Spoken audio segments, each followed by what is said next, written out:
салом шунавандаҳои азиз, ҳоло аз хазинаи тиллоии радио романи иҷтимоӣ палатаи кунҷакиро аз рӯи асари нависанда Фазлиддин Муҳаммадиев бишнавед. ровӣ ҳунарманди мардумии Тоҷикистон Ҳабибулло Абдураззоқов.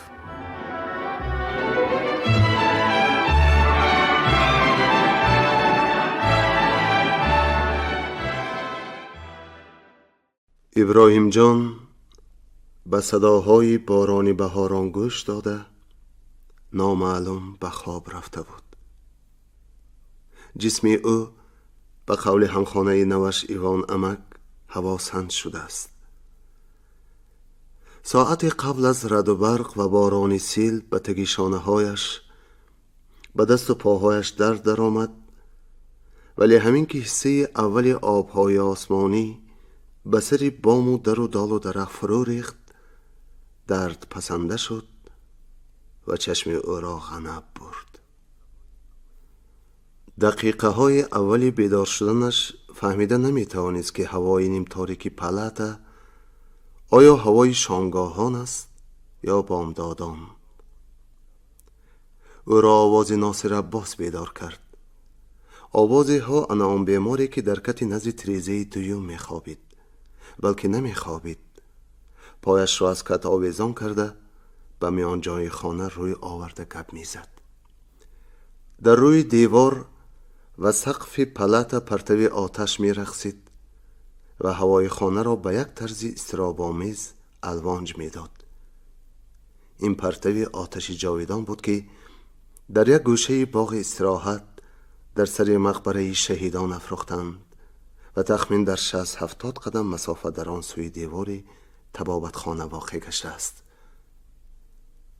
ин одамро дар куҷое дидам? дар куҷо? ба худ савол дода ҷавоб ёфта наметавонист иброҳимҷон.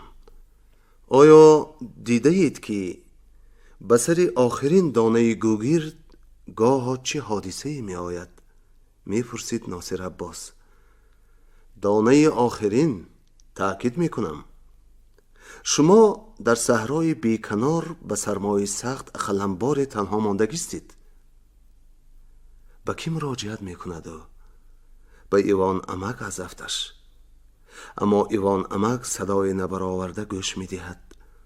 услуби муқаррарии суҳбати эшон ҳамин аст. зоҳиран фарз кунед ки ними шабӣ миёни дашти нопайдоканоре танҳоед. ҳаво сард, атроф то чашм мерасад биёбони барфпӯш. дар таки девори оғили партове ё паси харсанги як порча ҷои шамолпанаҳро аз барф тоза карда, онҷо шохчаҳои хушк, коғазпора, хулоса пешдаргирон ва ҳезуми гулханбоб тайёр карда мондаед. қуттии гӯгирдро аз киса бароварда мебинед ки дар он фақат донаи охирин мондааст. ба чашмонатон бовар накарда он донаро бо эҳтиёт ба даст мегиред ва қуттиро ба гӯшатон наздиктар оварда меафшонед. не, садое бар намеояд. акнун ба гӯшатон ҳам бовар накарда ду кунҷи қуттиро, ҳамон ҷоеро ки гоҳо як донаги гӯгирд дар ҷӯякчаҳои каноре пинҳон шуда мехобад, бо нохунатон кофта мебинед. не, дигар гӯгирд нест. донаро маҳкам дошта аввал ба атроф менигаред, мунтазир мешавед ки шиддати бод пасттар гардад. ҳамин ки ҳамлаи он пасанда шуд, гӯгирдро оҳиста бо як эҳтиёткории бузург ба паҳлӯи қутти соведа дорӯи оташгирифтаро бо кафи дастонатон маҳкамкунон ба сӯи пешдаргирон мебаред. аммо ногоҳ ҷараёни бод қувват мегирад ва шумо бо дили ба изтироб афтода панҷаҳоятонро ҷавстар карда оташаки нимҷони лаппандаи гӯгирдро дар мушти худ сахттар пинҳон мекунед. вале ҳайҳот, оташак ҳоло ранги табиии худро гум карда кавуттоб гаштааст, оҷизак, ночизак, қариб ноайён шудааст ва гӯё худи ҳамин лаҳза тамом хомӯш хоҳад шуд. ناصر عباس دم لب فرو بست. ابراهیم جان نیز خیسته بر روی کتش نشست و پایهایش را با پایان بر روی کرسی خالی دراز کرد.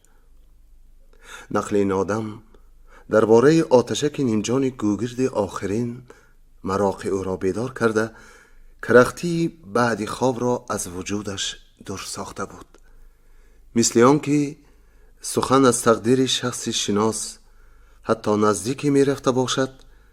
او به دوام گپ ناصر عباس منتظر شد. شما چی کار میکنید؟ سوال داد ناقل و در حال خود جواب گفت. شما برای آن یگانه منبع حرارت و روشنی بی اختیار پرو می شوید، چنان که مرغ هنگام خطر بر بالای چوجه هایش خود را پرو می سازد. گوگرد علوش قریب خاموش گشته را آهسته آهسته به غایت احتیاطکارانه به پهلو می گردانید و باقی مانده آتشکی کبود شده و به یک طرف گوگردانه بذر چسبیده ایستاده را تاب داده در دل التجا می کنید که خاموش نشود. زینهار خاموش نشود. از برای ثواب، از برای حیات، از برای همه مقدسات خاموش نشود. آتشک ثانیه‌ای از لب پیش باز می ماند، خیال جان می گیرد، قد می آزاند، به خود رنگی زرد، رنگی مقرره آتش، رنگی آفتاب را می گیرد. بعد مدار تازه‌ای پیدا کرده به انگشتانتان گرمی و به اطراف روشنی می افکند و آنگاه آتش از نو زنده شده را با امیدی برگشته به پیش درگیران نزدیک می برید. پس از دقیقه نوده های غوث و درشت شاخ و بوته ها قصر قصر صدا داده چسر چسر شراره پاشیده به سوختن آغاز می کنند. ابراهیم جان که از ابتدای صحبت بی خبر بود نمی دانست که ناصر عباس این سخنها را به چه مناسبتی می گوید. با نقل سرگذشت گوگردانه واپسین چی گفتنی است؟ ابراهیم جان را از پلته همشفت به اینجا امروز بدی پیشین کوچانیدند. وی با ساکنان خانه نوش ظاهراً شناس شده باشد هم از خلق و خوی و فکر و خیالات آنان هنوز واقف نیست. چه حادثه‌ای شده است به حافظه او؟ هیچ به یاد آورده نمیتواند که این آدم را در کجای دیده است. کسی ها چیزی در یگان جای دیدهش یا خود نقل شنیدهش را آسان به یاد می آورد. خیر اگر یگان تئوریمی از کتابی هندسه‌ای فرض کردیم صنف نهم خوانده کس پس از مدتی مدید به یادش نآید عجبی نیست. مغز سری آدم راهی کهکشان نیست که به گفتی منجمان حد و حدودش ناعیان باشد.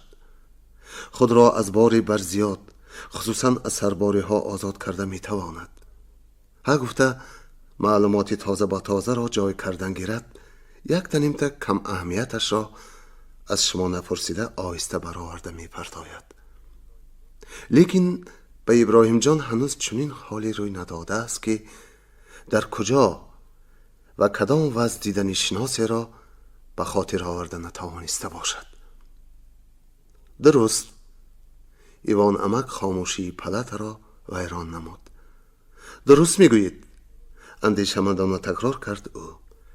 تلاش برای بازداشتن جانی بر لب آمده، تلاشی که طبیبان و دستیارانشان بر ضد مرگ میبرند، سرگذشت همین گونه آخرین دانه گوگرد را به خاطر میرساند. باز محض در دشت کشاد زیری حمله های پای در همی باد. ابراهیم جان اکنون فهمید که در چه خصوص سخن می رفته است. سخن از مشکلی و مرکبی های کار طبیبان، رنج و مشقت های آنان می رفته باشد. در واقع راست می گویند. در بدل 4 هفته آخر بارها شده است که جان او نیز مثل علوک کبود همان گوگردانه به موی آویزان بود. گاهی در یک آن واحد در جسمش تبدلاتی روی میداد و به کاسه خانه سرش گویا بجای مغز سربی گرم و گرانی می ریختند. پس از یک لحظه دیگر حس می کرد که نه فقط سر بلکه همه عضوهایش به ناگاه 100 مراتب 1000 مراتب گرانتر گردیدند و جثه او آنچنان وزنی می شد که کت را پخش نموده پرچین زمین می کرد. بعد از فرش هم گذشته مغز اندر مغز زمینی سیاه در آمده می رفت. او می خواست فریاد زند، هیچ نباشد ندایی برآورده از همشیره شفقت امداد طلبد، اما با الم حس می کرد که عاجز است، نمی تواند، فرصت هم ندارد. قوه رهناپذیر او را به امان به کام زمین کشیده می رود. فقط بعضا دست به سوی تگمه سیگنال بردن میسرش می گردید. اکثرا باشد همخانه ها از تغییر وضع او آگاه شده دکتر را به یاری دعوت می کردند. به یاد آمده می دید که به دست و پاهایش سوزن دارو می کنند، به بینیش نقاب پوشانیده به شوشش زورن کسلرات تیله می دهند. اول پیش نظرش یک نوع سفیده کلونده ابرمانندی پیدا می شد. پس تفاوت می کرد که این ابر سفید نه بلکه سقف پلاته، چراغ کوره شکل سفید، یک ته کلافوش های سفید دختران است که در گردش جمع آمدند. نه، ابراهیم جان قدرشناس نیست. می داند که چند بار پایش به لب گور رسیده برگشته است و این معجزه را محض طبیبان عطا کردند، لیکن به او برنامه کار من بعده دکترش معقول نیست. تا حالا همه بیماران هر دو پلته همشفت را علی خان زرداد خان طبابت می کرد. امروز ابراهیم جان را همراه کتی فکسیونیش، یعنی کتی دراز و کوتاه، پست و بلند و نیشیب و هموار شوندش به این پلته کشانیده بودند و زرداد خان گفت که 2 نفر بیمار را، یعنی ابراهیم جان و آن مرد خوشندامی به موی سرش سفیدی افتاده ناصر عباس را من بعد از تدقیقات مخصوص می گذراند.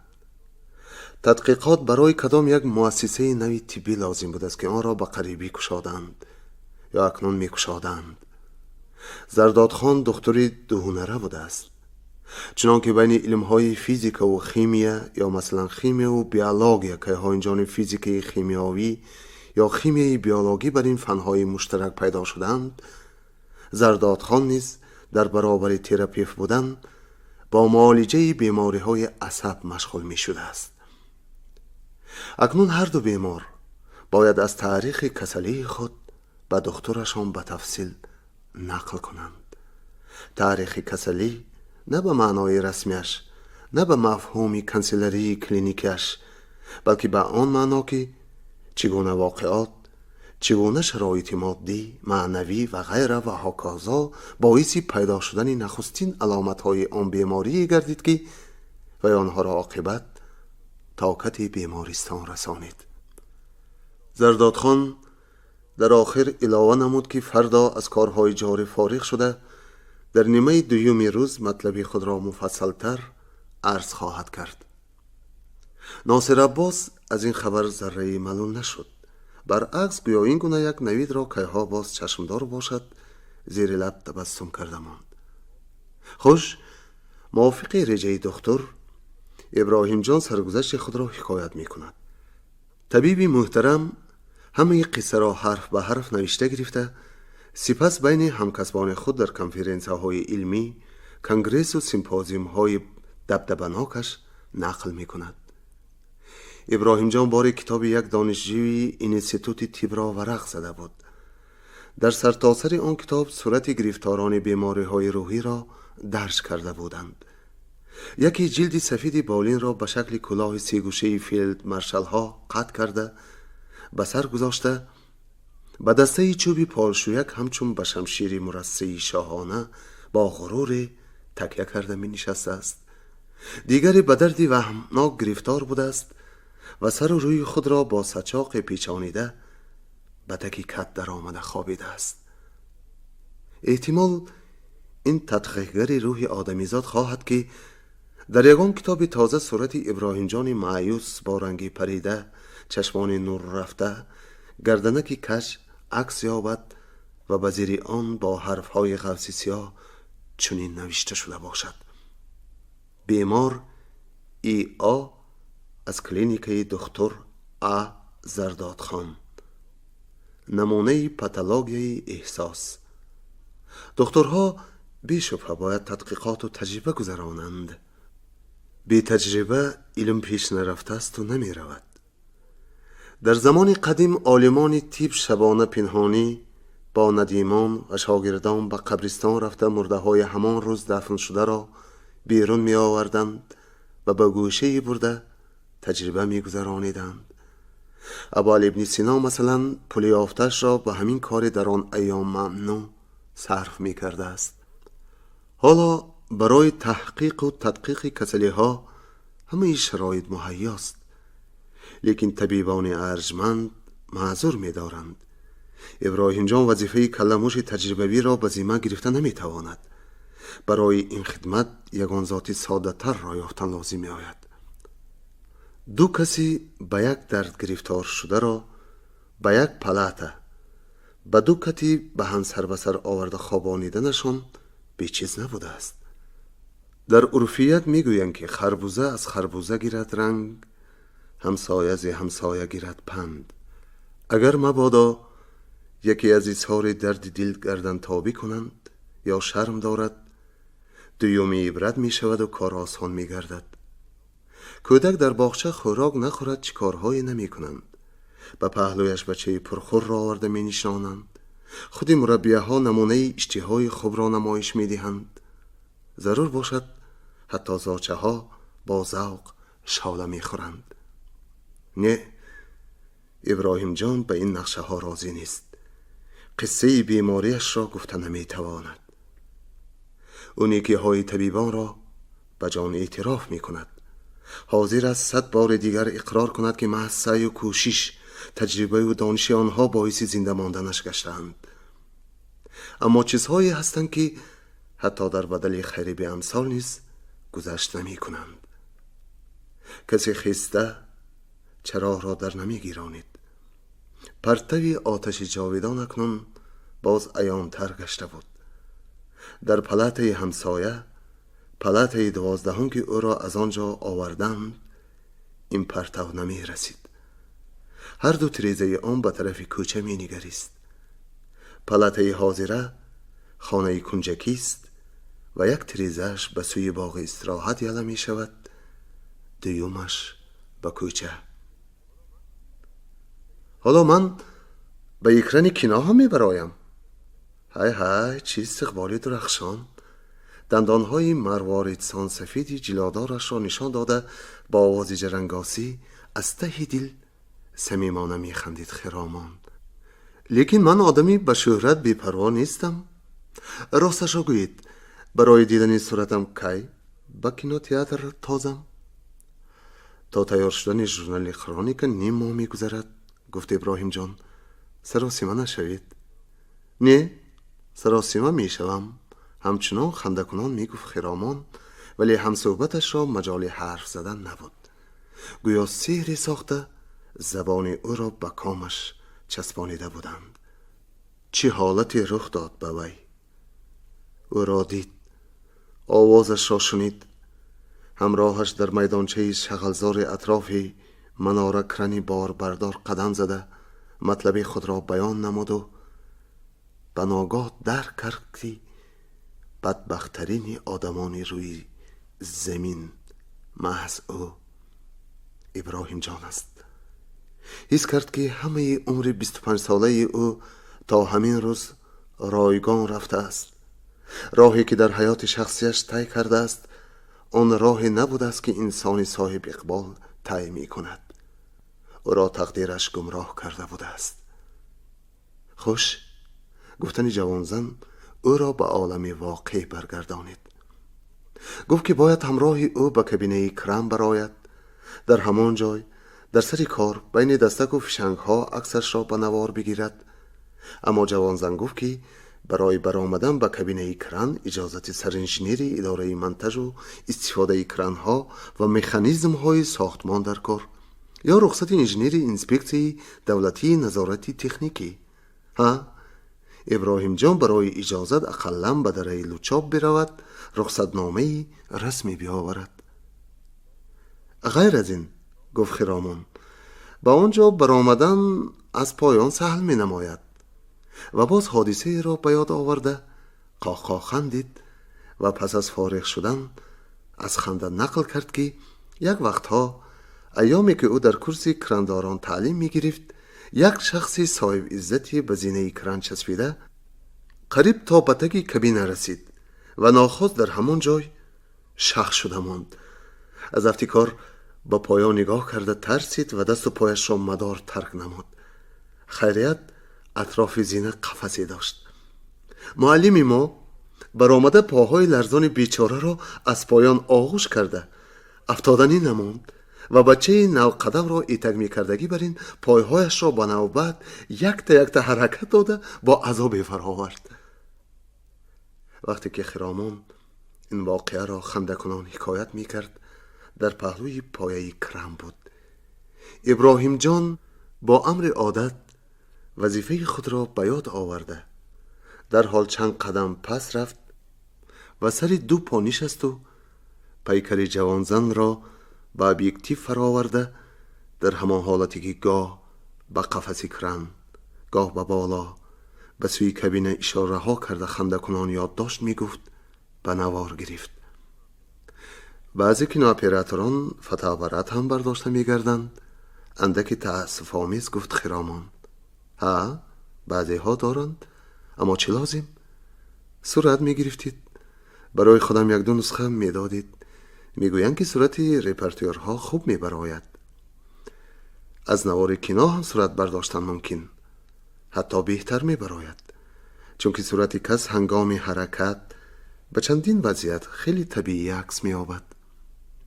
دیگر ابراهیم جان درست یاد ندارد که چگونه با کابینه بافندگی رفت، همراه کاتب تشکیلات پرتوی در فابریکه های سرشمار آن مؤسسه گشته باقی مانده نوارش را از عکس نوآوران و اختراعکاران پر کرد. برابر رسیدن به لابراتوار همه کار را مانده، نوار همان روزه را کار کرد. پارچه خرامان انعکاس شده، چون که خودش هم پیشکی حس می کرد و چشمدار بود، خوشروی ترین پارچه ها بود. این حال از زیبایی فتان پرسنژ معنکیس، از جاذبه مخصوص چشمان شوخ او، از ملاحت او، از نزاکت رفتار و گفتار او به وقوع پیوسته بود. ابراهیم جان در کابینتش را از درون قفل کرده، به همه یک دست کاغذی برش 12 و قدش 18 سانتی متری عکس خرامان را در حالتهای گوناگون برداشت. بعد خودش این صورتها را گشته و برگشته تماشا می کرد. در بیناهای دیگر با کار مشغول باشد و ناگاه چهره خرامان پیش نظرش آید. تازه آن با کابینتش آمده عکسها را باز از نظر می گذرانید و باز همان اندیشه به سرش می پیچید که انسانی خوشبخت نبوده است. روز دیگر نورهای آفتاب اولی تیر ماه هنوز پهن نشده 20 دانه صورت خیلی خوب برآمده خرامان را به لفافه سیاهی فوتوکاغذ انداخته راه ساختمان را پیش گرفت که آنجا خرامان را دریافته بود. آره، او به فکر و اندیشه های نچندان واضح که آید به خرامان در سرش پیدا می شدند و هنوز شکل معینی را نگرفته بودند، تدریجاً چنین رنگی دادنی می شد که این دختر جمیله را محض او پیدا کرده است. وضع او مثل کیفیت غواص گوهرکشی بود که به ناگاه از پایه خرسنگ زیر آب دانه بزرگی مروارید دریافته مدتی اینانی هوش از دست داده است. به ضمن این از شادی ناگهانی به دهان بینی غواص قدری از آب تلخ و شور در آمده سرش را گیج ساخته است. اگر سری ابراهیم جان گرنگ نمی شد تا رسیدن به نیمه راه ساختمان اقلاً باری فکر می کرد که 20 دانه صورت به خرامان چی لازم است. فقط در قریبی ساختمان مسکویچش را در گوشه نگاه داشته، نصف صورتهایش را جدا کرده گرفته به کاغذ پیچانیده احتیاط نمود. او گمان می کرد که 10 تا صورت ببرد خرامان چیزی نخواهد گفت. کار و کردار وی گویا یگان نوع شرابی تا حالا نچشیده‌اش را سری آشامیده به مخموری افتاده باشد بیشورا نبود. با وجود این در نزدیکی ساختمان در تک دیوار بلند تختگینی آن بار دیگر از راه ایستاده از دسته صورت‌های انتخاب کردهش باز نصف دیگرش را گرفته به کناره گذاشت. خرامان خیلی خرسند شد. وی تازه به یکی از وگانچه‌های بیچرخی رفت که در آن بناکاران استراحت می‌کنند. پرره بود تکنیک و انجینیران نشسته با مصلحت و حساب و کتاب خود مشغول می‌شوند. از آنجا چند سوم پول آورد. اینش لازم نه، با نرمی گفت ابراهیم جان که خجالت میکشید. پول نگیرید صورت نمیگیرم، گفت خرامان. ایام بود که در این موضوع گفتگو کردن برای اون نیز چندان گوارا نیست. هم تو هدیه کرده میخواستم. با هدیه گرفتن عادت نکرده باشم چی؟ من هم به صورت فروشی عادت نکردم. تبسم از لبان خرامان دور شد. التماس از من بگیرید، گفت ابراهیم جان. هر کس آخر حق دارد که به شخص دلخواهش هدیه بدهد. راست، اما هر کسی هدیه گیر نیز حق انتخاب و اختیار دارد. از برای ثواب خواهد قسم خورم که بی ربط سخن گفتنش را پی برده دست پا خورد ابراهیم جان. خرامان اندام ترحم آور او را دیده از افتش دلش سوخت که گفت خیر، ببخشید که زحمت دادم. رحمت، لیکن حکم شما در خصوص آن که هر یک انسان حق دارد به دلخواهش هدیه برد برای آنهایی که با قاعده و قانونهای جمعیت چندان مهربان نیستند سپری بلاگردانی می شد. یک ملاحظه کنید. ابراهیم جان واقعا ملاحظه می کرد، لیکن ندارن موضوعی که خرامان گفته بود. او فکر می کرد که این جوانزن کرندار به طرز عجیبی سخن می کند. حق انتخاب، سپری بلاگردان. خدا می داند او چگونه کتاب ها می خونده باشد. خیر، چه جای تعجب. اداره کردن مناره کرند کاری هزل نیست. کرندار در اصل باید کارگری صاحب فضیلت باشد. از جهت دانش و اختصاص تقریبا در نزدیکی های تکنیکی بیناکار باشد. با خیال رفتید رفیق اپراتور؟ نام من ابراهیم. در گروه ما فکری پیدا شد. میبخشید که ابراهیم و چگونه گروهی بوده است؟ در کیناستودیا گروه خرانیکا و فیلم های کوتاه حجتی علاهیده است. فکری پیدا شد که پارچه را که شما عکس یافتید به شماره نوبتی ژورنال خرانیکا علاوه کردن حیف می شد. آن را وسیع‌تر کرده به فیلمکی مستقل تبدیل دادن لازم بوده است. ابراهیم جان از نام گروهش گپ زده مبالغه می کرد. از آن پارچه به جز خودی او هنوز کسی خبر نداشت. اما نقشه ای را که به خرامان بیان کرد هوایی هم گفته نمی شد، زیرا تا الحال هر تکلیفی که به راهبران گروه پیشنهاد می کرد مقبول می گردید و عاقبت جامعه عمل می پوشید. و از قبیل خادمان قابلی بود که اکثرا کار هم مؤلفی سیناری، هم تهیه‌گر، هم اپراتور را تنها خودش انجام می دادند. او امین بود که نقشه او را درباره ساختن فیلم مستقل از کاروبار زندگانی خرامان بیچون و چرا خواهم پذیرفت. خرامان ظاهراً از اولین تاجیک دختران کرندار است. اگر فیلم از جهت تکنیکی و بدیعیت سر برآید مانعی نخواهد پیدا کرد. چند سال قبل از این ҳамкасбони иброҳимҷон барои тарғиби касби ронандаи мошинҳои пахтачин байни духтарон ва ҷавонзанон як силсила филмҳои майда-майдаи ҳуҷҷатӣ сохта буданд. ин кор хушбахтона самараи матлуб бахшид. ҳоло колхозе нест ки занону духтарони ронандаи мошинҳои пахтачин надошта бошад. ризоияти ман зарур аст дар ин хусус? пурсид Хиромон. шарт? ҳа, модоме ки ба гуфти шумоён қаҳрамони асосии филм мешуда бошам, нақши худро бояд ба дараҷаи баланди бадиӣ адо кунам, вагарна сухани ӯ нотамом монд.